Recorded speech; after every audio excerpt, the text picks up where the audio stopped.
नमस्कार, आप देख रहे हैं टोटल टीवी। मैं हूं सौरभ जौहरी। हमारी खास पेशकश में आपका स्वागत है। हरियाणा में अवैध खनन का खेल बड़े पैमाने पर बदस्तूर जारी है। खनन माफिया खनन खुलेआम करते नजर आ रहे हैं।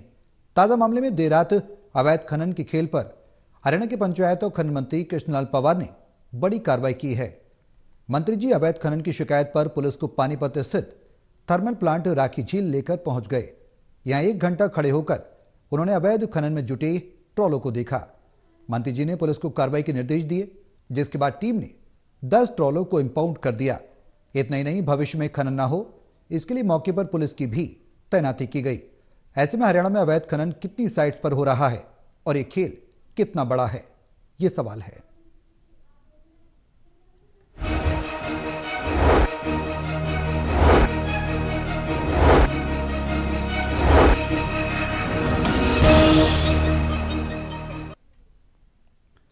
तो हरियाणा में खनन का खेल जो है वो बड़े पैमाने पर हो रहा है।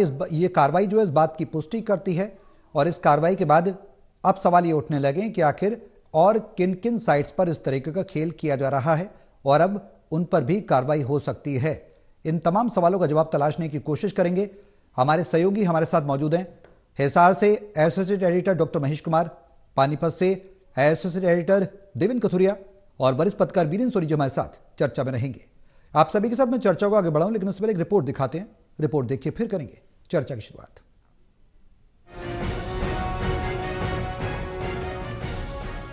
प्रदेश में सरकार कोई भी रही हो, अवैध माइनिंग के आरोप और शोर कभी थमा नहीं है, क्योंकि इस विभाग में काम करने वाले अफसर, माइनिंग करने वाली फर्में, ठेकेदार और सत्ता से जुड़े नेताओं के लिए माइनिंग का व्यवसाय हमेशा आकर्षण रहा है, क्योंकि इस विभाग की गतिविधियां पब्लिक की नजरों से दूर रहती हैं। माइनिंग को वारे न्यारे करने वाला व्यवसाय भी माना जाता है। खैर, पिछले हफ्ते कांग्रेस महासचिव और सांसद रणदीप सुरजेवाला के नूह की अरावली पहाड़ियों में ब्लास्ट से पूरा पहाड़ी उड़ाने और चट कर जाने के गंभीर आरोप लगाने, जिसमें 2200 करोड़ की अवैध माइनिंग का आरोप लगाया गया है। अब प्रदेश की नई सरकार में खनन मंत्री का जिम्मा संभाल रहे अपने ही विधानसभा क्षेत्र इसराना में पानीपत थर्मल पावर स्टेशन की राखी ट्रालों को भर भर कर ले जाते हुए अपनी आंखों से देखा। मंत्री जी आधी रात को पुलिस लेकर वहां गए थे। मंत्री ने अपनी आंखों से देखा कि ट्राले के ट्राले राख भरकर ले जा रहे थे। कई ट्रकों पर ना नंबर प्लेट, ना ड्राइवर के पास जीएसटी का बिल और ना ही वजन की पर्ची थी। इतनी अंधेर गर्दी। लीजिए, टोटल टीवी ने मतलोडा पुलिस चौकी के प्रभारी से सच्चाई जानने की कोशिश की। शिकायत तो नहीं मिली, हम रूटीन में चेकिंग कर रहे थे, कोई अवैध तो नहीं हो रहा काम। तो हमने वेरीफाई करने के लिए रुकवाई थी गाड़ियाँ, जिनमें से 6 गाड़ियाँ खाली थी और 7 गाड़ियाँ लोड में थी। जो हमने वेरीफाई किया है, इनका एग्रीमेंट हुआ है थर्मल प्लांट से, जो वेरीफाई करने के बाद हमने उनको छोड़ दिया है। ये आपने अपने लेवल पे चेकिंग की थी, ऊपर से कोई आदेश आई? नहीं, हम नाकाबंदी पे थे। नाकाबंदी के दौरान हमने चेक की थी, रूटीन की चेकिंग थी। मैंने सुना 37 गाड़ियां कुछ पकड़ी हैं, उनमें कुछ टेंडर वाली लीगल भी थी, कुछ इलीगल तौर पे। 37 गाड़ियां नहीं थी, ये टोटल गाड़ियां यही थी। 7 गाड़ियां जो लोडेड थी और 6 गाड़ियां खाली थी। इनके कागजात बिल्कुल ठीक मिले हैं, कोई कार्रवाई की आवश्यकता नहीं पड़ी है। गौरतलब है कि मतलोडा पुलिस चौकी के बाहर खड़े लोडेड वाहनों की कतार जरा देखिए। अगर चौकी प्रभारी की बात को सच माने तो सवाल भी कई हैं। पुलिस की ये रूटीन चेकिंग थी तो मंत्री जी कहां से आ गए? चौकी प्रभारी 60 ट्राले खाली और 6 भरे होने की दलील दे रहे हैं, जबकि चौकी के बाहर ही 13 भरे हुए ट्राले खड़े मिले। सूत्र बता रहे हैं कि कुल 37 ट्राले और ट्रक पकड़े गए, यानी असलियत और बयान में बहुत अंतर है। अच्छा हो कि सरकार, मंत्री और अफसर मिलकर ऐसे मामलों में कार्रवाई करें और पारदर्शिता दिखाने की कोशिश करें, क्योंकि ऊपर एक ऐसी शक्ति है जो सब कुछ देख रही है। Haryana bureau, total news. तो बड़े स्तर पर खेल चल रहा है और खेल को लेकर कहीं ना कहीं घालमेल भी चल रहा है। अब सवाल ये कि समाधान क्यों नहीं हो पा रहा? क्या अंदर की मिलीभगत के तहत ये कार्रवाई जो थी वो नहीं हो पा रही है, ढिलाई बढ़ती जा रही है? ये तमाम सवाल हैं। देवेंद्र, शुरुआत में आपसे करूंगा। जब पूछा गया, आपने पूछा कि आखिर कितनी गाड़ियां थी, तो गाड़ियां रूटीन चेकिंग की बात की गई। अब सवाल ये कि अवैध खनन की कार्रवाई पर अगर ये अवैध नहीं था या फिर रूटीन चेकिंग के दरमियान पकड़ा गया था तो मंत्री जी कैसे पहुंच गए? ये गोरख धंधा आखिर कहता क्या है, कार्रवाई आखिर कहती क्या है कि खुद मंत्री जी को पहुंचना पड़ गया? देखिए सौरभ, आज मैं खुद चौकी में गया हुआ था, चूंकि मामला गंभीर था। मैंने मंत्री के बारे में पता लगा तो कहा, उन्होंने कहा जी 11 बजे वो रात को पुलिस को लेकर गए थे, उनको शिकायतें मिल रही होगी। मेरे को लगता है 6 दिन पहले रणदीप सुरजेवाला जो कांग्रेस के बड़े नेता हैं, महासचिव हैं, सांसद हैं, उन्होंने एक वीडियो वायरल किया था, वो मेरे पास भी आया था कि नूह की पहाड़ियां जो अरावली है, जहां 10,000 करोड़ की लागत से एक बहुत बड़ा प्रोजेक्ट मनोहर लाल सरकार के टाइम में बना था, दुष्यंत चौटाला भी उसमें थे, कि 10,000 करोड़ से अरावली का एक ऐसे विदेशी तर्ज पर एक सैरगाह बननी थी। उन्हीं अरावली पहाड़ियों की बात है। रणदीप सुरजेवाला का आरोप था कि पूरे पहाड़ को ब्लास्ट करके उड़ाया गया, उससे जो पत्थर निकला, जो ईंट या जो भी इसका सामान होता है, वो सारा देखते ही देखते गायब हो गया। उनका यह आरोप था कि सरकार की नाक के नीचे और गुड़गांव जिला जो सबसे विकसित जिला है, जहां बड़े तकनीक काम करती है, जहां साइबर सिटी है, वहां 2200 करोड़ रुपए का जो अवैध माइनिंग हुई है, देखते ही देखते उन्होंने एक वीडियो वायरल किया था। मेरे को लगता है उसके बाद शायद सरकार पर दबाव रहा हो, या माइनिंग के जो मंत्री हैं, अभी कृष्ण पवार खुद हैं, पानीपत के मतलोडा से विधानसभा चुने गए विधायक है, फिर उनको यही मंत्री पद दिया गया है। ये मंत्री पद पहले पिछले उनके बल्लभगढ़ वाले थे जो मूलचंद शर्मा के पास था, उससे पहले खुद पहली सरकार में जब मंत्री थे बीजेपी की, ये महकमा नायब सिंह सैनी के पास भी रहा है, खनन वाला महकमा। तो खनन को लेकर सरकार कोई भी हो, गंभीर आरोप, लगातार आरोप, क्योंकि जो खनन का मसला, ये आप समझिए सोने की खान है, क्योंकि इस पर नजर रहती है सभी की। जैसे कुछ महकमे होते हैं मलाइद वाले, जिसमें बहुत सारी चीजें होती है जो पब्लिक डोमेन में नहीं आती, अंदर खाते बहुत कुछ होता है। खनन भी एक ऐसा महकमा है जिसको टेंडर लोट होते हैं, जो फर्म काम करती है खाइयों में, पहाड़ों पे, जहां आम आदमी का वास्ता नहीं होता, चीजों में पारदर्शिता की गुंजाइश बहुत कम रहती है, पब्लिक की नजर से दूर होती है। तो ये सारा खेल मिलकर होता है, इसमें पुलिस भी होती है, मंत्री, या मैं नहीं कहता ये, लेकिन जो विभाग के अफसर हैं, या जिस तरीके से साइट्स जो होती है, माइनिंग साइट्स का ऑक्शन की जाती है, जो फर्में होती हैं, जो ठेकेदार होते हैं, जो बीच के लोग होते हैं, जो ट्रांसपोर्टर है, पुलिस है, विभाग है, बहुत सारा खेल होता है। अवैध खनन हरियाणा की बात नहीं, बाकी जगह भी देखिए स्टेट बोर्ड में होता है। लिहाजा पुलिस से जब बात की गई, उन्होंने कहा जी हम रूटीन चेकिंग कर रहे थे। अगर इतना बड़ा खेल कल रात को पकड़ा गया है, तो इसका मतलब पहले भी चल ही रहा था। रूटीन चेकिंग कहां गई, पुलिस कहां गई? मैंने पूछा मंत्री जी कैसे आ गए? आप कह रहे हो हम रूटीन चेकिंग बैरिकेटिंग करके नाका लगाया हुआ था, तो मंत्री जी रात को 11 बजे कैसे आ गए? जबकि असल खबर यह कि मंत्री जी पुलिस को लेकर गए थे, क्योंकि रणदीप सुरजेवाला ने जो गंभीर आरोप लगाया कि सरकार की नाक के नीचे अवैध खनन हो रहा है, हजारों करोड़ का उन्होंने लगाया आरोप, और शायद सरकार तक ये बात पहुंची है कि इतना गंभीर आरोप है। अभी सरकार को बने 2.5 महीने हुए हैं, और इससे पहले टोल वाला हमने ही कल दर्शकों को दिखाया था कि टोल के जरिए किस तरीके से जनता को लूटा जा रहा है। मतलब कुछ ऐसे काम हो रहे हैं जिससे सरकार की छवि खराब होगी। शायद सरकार की तरफ से हिदायत हो खनन मंत्री को कि आप जरा चेक कीजिए, और खनन मंत्री के अपने ही विधानसभा क्षेत्र में ये सब कुछ होता मिला। रात को ना जीएसटी नंबर, ना वजन की पर्ची, ना मैंने खुद देखा कुछ ट्रक मैंने देखे उन पर कहीं नंबर ही नहीं था, ना आगे ना पीछे। बिल्कुल। आप देखिए जो लोग काम कर रहे थे, पुलिस कहां है? पुलिस कहां है? पुलिस की भी मिली भगत रहती है। खनन विभाग के अधिकारी कहां है? खुफिया तंत्र कहां है? सरकार कहां है? मंत्री कहां है? डिपार्टमेंट कहां है? बहुत सारे सवाल हैं। बिल्कुल जी। अब महेश, जो कार्रवाई हुई है, ये कार्रवाई आखिर मंत्री जी को खुद जाकर क्यों करनी पड़ी, और ये खेल कितना बड़ा माना जाए?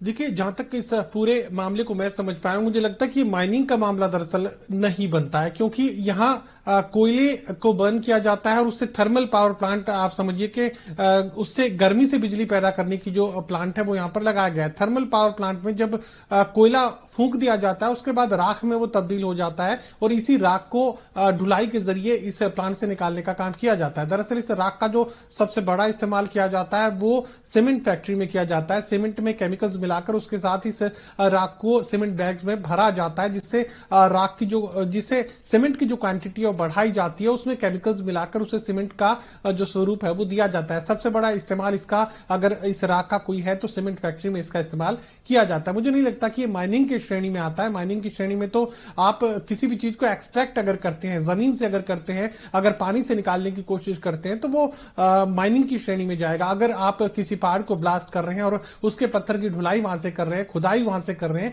किसी भी तरह की अगर पत्थर को काट के उसमें से अगर आप मार्बल्स निकाल रहे हैं, ग्रेनाइट निकाल रहे हैं, तो वो माइनिंग की श्रेणी में आ सकता है। लेकिन ये तो राख, जो जली हुई राख है उसकी ढुलाई का ये पूरा मामला नजर आ रहा है। लेकिन जो जिक्र यहां पर चल रहा है दरअसल वो बहुत बड़ा मुद्दा है, और वो मुद्दा किसी भारतीय जनता पार्टी के लिए नहीं है, वो हरियाणा प्रदेश के लिए भी नहीं है। पूरे भारतवर्ष में, चाहे दक्षिण भारत की बात की जाए, हरियाणा की बात की जाए, हिमाचल प्रदेश की बात की जाए, राजस्थान की बात की जाए, किसी भी क्षेत्र में जहां माइनिंग की जाती है वहां आप समझिए कि सरकार को जो हिस्सा पहुंच रहा है, सरकार को जिसकी जानकारी है वो महज 10% है। 90% गलत तरीके से निकाला जाता है। और इस गलत तरीके से जो माइनिंग है, जो ब्लास्टिंग है, आप देखिए कि इंटेंसिटी यहां पर सबसे पहले तो प्लॉट्स की ऑक्शन की जाती है कि आपको एक प्लॉट एरिया दिया गया, उसमें ही जो माइनिंग की इजाजत है वो आपको दी जाती है। उसमें भी ब्लास्ट आप कितनी इंटेंसिटी का कर सकते हैं ये भी नियम बनाए गए हैं माइनिंग इंडस्ट्री की तरफ से।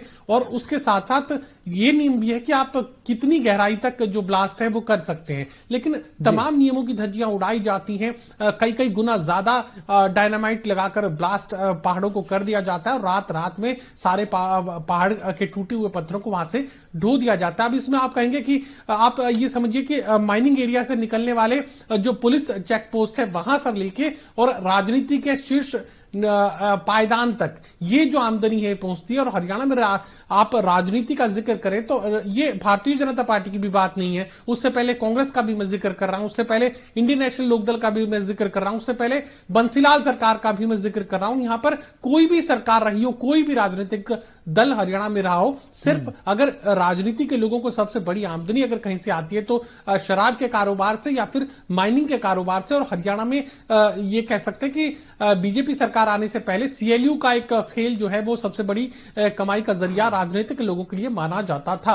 इसमें हर कोई शामिल है, इसमें आप किसी एक राजनीतिक दल को शामिल मत कीजिए। तमाम जो ठेकेदार हैं वो भारतीय जनता पार्टी से भी जुड़े होंगे, वो कांग्रेस पार्टी से भी जुड़े होंगे, और एक पूरा समूह बनता है जो तमाम अलग अलग राजनीतिक दलों के लोगों को उसमें शामिल किया जाता है। उसमें प्रभावशाली लोग होते हैं, उसमें ऐसे लोग होते हैं जो सत्ता के बेहद करीब होते हैं। उसके बाद वो प्लॉट्स ऑक्शन पर लेते हैं और फिर उड़ाई जाती है नियमों की धज्जियां। आप ये मानिए कि सरकार के माइनिंग महकमे के जो रिकॉर्ड में जाएगा वो महज 10% और 90% काली कमाई है, चोरी के जरिए हर एक तक पहुंचती है। उसमें पुलिस भी शामिल है, उसमें अधिकारी भी शामिल है, माइनिंग डिपार्टमेंट भी शामिल है, और यहां तक कि उसमें पोल्यूशन डिपार्टमेंट के लोग भी शामिल है। क्योंकि अगर एक तय नियम से ज्यादा एक्सप्लोजन किए जाते हैं तो पोल्यूशन डिपार्टमेंट भी उस पर आपत्ति करता है, और वहां से एनओसी कैसे मिलती है वो समझना ज्यादा मुश्किल नहीं है। तो इस काली कमाई में हिस्सेदारी पोल्यूशन डिपार्टमेंट के अधिकारियों की भी है और राजनीतिक लोगों की भी है। किसी एक दल विशेष की, किसी एक नेता विशेष की, किसी एक माइनिंग मिनिस्टर की बात नहीं है। हर एक मिनिस्टर ने, हर एक सरकार ने इस धंधे से फायदा उठाने का काम किया और पूरी की पूरी पार्टी को इससे सींचने का काम इस कमाई के जरिए किया गया। बिल्कुल वीरेन जी, क्या कुछ लग रहा है इस कार्रवाई के बाद? जिस तरीके से महेश ने भी बताया कि 90% जो है वो माइनिंग का काम किया जा रहा है सरकार की आंख से बचाकर। अब इस कार्रवाई के बाद क्या कुछ नजर आ रहा है और कितने बड़े पैमाने पर हरियाणा में यह खेल बदस्तूर जारी है? देखिए, ये बात बड़ी स्पष्ट है कि ये अवैध खनन तो है नहीं, लेकिन इसकी आड़ में जो खेल हो रहा है वो गंभीर है। देखिए, क्या जो खनन मंत्री हैं कृष्ण पवार, क्या उनको कोई ऐसी गंभीर शिकायत मिली तभी तो वो वहां पहुंचे थे? उन्हें स्वप्न तो आया नहीं। और मजेदार बात है कि कृष्ण पवार जो है वो थर्मल में ही सर्विस कर चुके हैं, बॉयलर ऑपरेटर रहे हैं, तो उनके पास निश्चित सूचना थी, उसी सूचना के आधार पर वहां गए। तो अब पुलिस का उसको क्लीन चिट देना और मंत्री जी क्या कहते हैं इसके बारे में, ये अलग अलग वो पक्ष हैं। लेकिन एक बात बड़ी स्पष्ट है कि कंपनी को ठेका दिया गया था तो क्या वो नियमों के अनुकूल था? क्या जो खनन हो रहा था, जो राख भेजी जा रही थी, वो नियमों के अनुकूल थी? ये बात तो अलग है। लेकिन एक बात माननी पड़ेगी कि अवैध खनन का खेल हरियाणा में चल रहा है, पहले भी चलता रहा है, पहले की सरकारों में भी चलता रहा है और अब भी चलता रहा है। इस पर अंकुश नहीं लग पाया। हालांकि सरकार ने प्रयास किए, इसके लिए एक एसओपी भी बनाई, मनोहर लाल जी के समय में एसओपी भी बनी, लेकिन वो उसका कितना पालन हो रहा है मतलब एंटी करप्शन ब्यूरो बना हुआ है, वो सक्रिय है, वो 3-3 हजार रिश्वत लेते हुए तो पकड़ लेता है, लेकिन एंटी करप्शन ब्यूरो खनन के मामले में आकर क्यों मौन हो जाता है? मतलब एंटी करप्शन ब्यूरो का जो एक दायरा बना हुआ है, जो राज्य के लोगों को जिससे अपेक्षाएं हैं, वो एक बार अवैध खनन के मामले में क्यों मौन रहता है? अब सरकार को हालांकि भ्रष्टाचार पर जीरो टॉलरेंस की नीति बनाई हुई है, लेकिन खनन विभाग है और उसके अंदर तहसील विभाग है और जिस तरह शराब का कारोबार है, ये जिस कहा निश्चित रूप से राजनीतिक संरक्षण है, इनको मिलता है, पहले की सरकारों में मिलता है, अब भी मिलता आया है, इसमें कोई परिवर्तन नहीं आया, क्योंकि ये व्यवस्था ही ऐसी बनी हुई है। और इसके ऊपर अगर जो है सरकार अंकुश लगाना चाहती है, भिवानी का डांडम का मामला हो, नू का मामला हो, चाहे अरावली में जितना भी अवैध खनन हो रहा है, यमुना की तलहटी से भी जो है रेत निकालने का खेल है वो जारी है, वो प्रभावशाली लोग ही हैं। तो मतलब सरकार उन पर कार्रवाई क्यों नहीं कर पाती? एंटी करप्शन ब्यूरो जो है वहां तक क्यों नहीं अपनी पहुंच बना पाता? ये एक चिंता का विषय है, सरकार को इस पर मनन करना चाहिए। हालांकि जब पिछले कार्यकाल में मूलचंद शर्मा थे, उन्होंने भी इस तरह की छापामारी की थी, लेकिन क्या इस पर अंकुश लग पाया? क्या एक दिन के छापे से ही क्या स्थिति में परिवर्तन आ जाएगा? ये देखिए, ये तो मंत्री जी का अपना निर्वाचन क्षेत्र था, तो उनके पास तो निश्चित सूचना होगी। कुछ ऐसे क्षेत्र भी होते हैं जहां सूचना नहीं मिल पाती और वहां भी खनन चलता रहता है, तो सरकार को इस दिशा में अवश्य जो है गंभीर जो है और कठोर पग उठाने चाहिए। बिल्कुल। देवेंद्र, जिस तरीके से वीरेंद्र जी ने भी जिक्र किया, महेश ने भी जिक्र किया, एक लंबे समय से खेल चल रहा है, इसकी आड़ में भी अवैध खनन किया जा रहा है। अब सवाल ये कि आखिर कमी कहाँ रह जाती है? क्या सिस्टम में किसी तरीके का लचीलापन है, पारदर्शिता नहीं है, या कहीं वहीं झोल है जिसके चलते बदस्तूर ये कई क्षेत्रों में जारी है? जो जिक्र वीरेंद्र जी कर रहे हैं, अरावली का जिक्र किया उन्होंने, कई क्षेत्र का जिक्र किया हरियाणा में जो अवैध खनन जारी है, आखिर कमी कहाँ रह जाती है? क्या वजह है जो नहीं रुक पा रहा अवैध खनन का खेल? देखिए सौरभ, सरकार कोई भी हो, सबसे पहले तो मैं इस बात पे रोशनी डालूंगा, ये जो इसको राखी कहते हैं, दरअसल राख मतलब जो कोयले से पावर प्लांट जो होता है उसमें कोयला जलता है, जैसे पानीपत का बहुत पुराना पावर प्लांट है, यहां कभी 8 यूनिट थी, अब तो 2-3 ही रह गई, बाकी तो इनकी एज पूरी हो गई है। लेकिन कोयले से जो राखी बनती है, ये पानीपत थर्मल पावर चौधरी बंसीलाल के टाइम 30-35-40 सालों की तब से था। पवार साहब या बीजेपी की जो सरकार है वो 2014 से है, 10 साल हो गए हैं इसी क्षेत्र में। पवार साहब पहले भी विधानसभा से गए हैं, एक बार हारे, एक बार मंत्री बने थे, परिवहन मंत्री, अब फिर जीते हैं तो खनन मंत्री हैं और पंचायत एवं विकास मंत्री हैं। मैं ये कह रहा हूं 30-35 साल से ये पावर प्लांट चल रहा है, इसकी राखी भी तभी से, आज से नहीं, बहुत टाइम से हम देख रहे हैं। लेकिन ये छापेमारी जो कल हुई है, इसमें बड़ा खेल सामने आया। पुलिस वाला कह रहा है कुछ नहीं, हमने कागज चेक कर लिए, जबकि मैंने बताया कि पवार साहब खुद, उनको शिकायत रही होगी कहीं से, क्योंकि खनन मंत्री हैं। मैं ये नहीं मानता, ये राखी का जो काम मेरे को लगता है वो खनन विभाग के तहत ही आता है। मेरे को पता है ये सीमेंट में इसको कंटेंट के तौर पे यूज किया जाता है, सीमेंट की क्वांटिटी बढ़ाने के लिए और उसको मजबूती देने के लिए, और वैसे भी रॉ मटेरियल के तौर पे होता है। लेकिन मेरे को लगता है खनन विभाग के तहत होना चाहिए मामला। और पवार साहब वहां गए, आज से पहले कभी छापा नहीं लगा, 30 साल से कोयला भी जल रहा है, पावर प्लांट भी चल रहा है, ये मतलब काफी लंबे टाइम से खेल चल रहा था। कहीं ऐसा तो नहीं कि सुरजेवाला ने ये मामला उठाया है कि 2000 करोड़ से ज्यादा के पहाड़, हाँ, तो उस तरह की। दूसरी बात मैं आपको, इसी सरकार में हमने देखा दिलबाग सिंह जो यमुनानगर से अभय चौटाला के समधी हैं, उन पर सीबीआई केस, ईडी की रेड हुई थी, उनका भी यही काम था माइनिंग का। सुरेंद्र पवार जो सोनीपत के कांग्रेस के विधायक थे, वो भी जेल काट के आए, उन पर भी यही। मनोज वधवा करनाल वाले, उन पर भी। राव दान सिंह जो महेंद्रगढ़ से कांग्रेस के विधायक थे, ये चारों अभी हाल ही में हमने देखा है विधानसभा चुनाव से पहले चारों पर ईडी ने छापेमारी की थी, सीबीआई ने, इनकम टैक्स ने। तो ये जो माइनिंग का खेल है, सब माइनिंग का काम करते रहे हैं, हजारों सैकड़ों करोड़, बहुत वारे न्यारे होते हैं। मैं फिर कह रहा हूं, एक नहीं, बहुत सारे मल्टीपल तरीके से पुलिस होती है, पोल्यूशन कंट्रोल के होते हैं, खनन विभाग के अधिकारी होते हैं, मंत्रालय के अधिकारी होते हैं, सरकार की नजर के नीचे हर सरकार में ये काम चलता है और अब भी चल रहा है, चाहे वो कांग्रेस थी या बीजेपी है। ठीक है महेश, जो कार्रवाई की गई है, जिस तरीके से वीरेंद्र जी ने भी जिक्र किया, इससे पहले मूलचंद शर्मा ने भी इस तरीके का एक दिन का छापा मारा था, क्या ये काफी है एक दिन के छापेमारी, या फिर आगे भी कोई सख्त नियम बनाने चाहिए, कठोरता से काम होना चाहिए, पारदर्शिता होनी चाहिए सिस्टम में?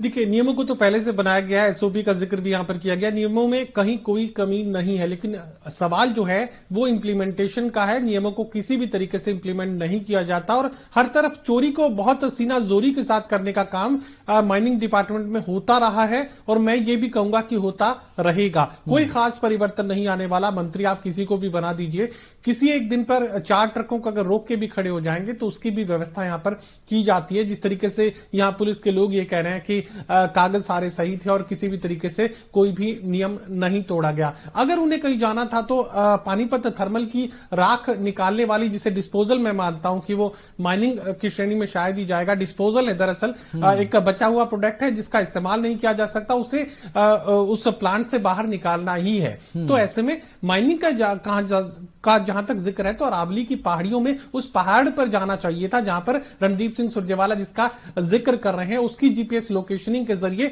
1 साल पहले की स्थिति क्या थी, 5 साल पहले की स्थिति क्या थी, उसकी बाकायदा इमेजेस मिल सकती हैं कि वो पहाड़ कितनी ऊंचाई का था, कितने क्षेत्र में था, अब वो गायब कैसे हो गया, उसमें कौन लोग शामिल थे, क्या पुलिस की भूमिका थी, अधिकारियों की क्या भूमिका थी। बहुत आसानी से इस बात को जीपीएस लोकेशनिंग के जरिए, जीपीएस मैपिंग के जरिए, डिजिटल मैपिंग के जरिए आसानी से समझा जा सकता है कि कितना बड़ा पहाड़ था और कहां गायब हो गया। अगर जाना था माइनिंग डिपार्टमेंट के मिनिस्टर को तो फिर उस पहाड़ पर जाना था या फिर खानक और डाडम की पहाड़ियों पर आकर असल मामले की जांच करनी थी। राख के डिस्पोजल के ट्रकों की गिनती करना मुझे लगता है कि ये सिर्फ एक सांकेतिक है, ये खबरों में सुर्खियों में बने रहने की बात है, अधिकारियों को एक तरीके से अलर्ट करने वाली बात है। तो आप इसे अलर्ट मानिए, इसे एक रिंगर बेल की तरह आप देख सकते हैं कि बेल बजा दी गई है। मिनिस्टर साहब जो है वो सावधान हो चुके हैं, अब अधिकारियों को सावधान होने की जरूरत है। अब वो सावधानी को किस तरीके से परिभाषित करेंगे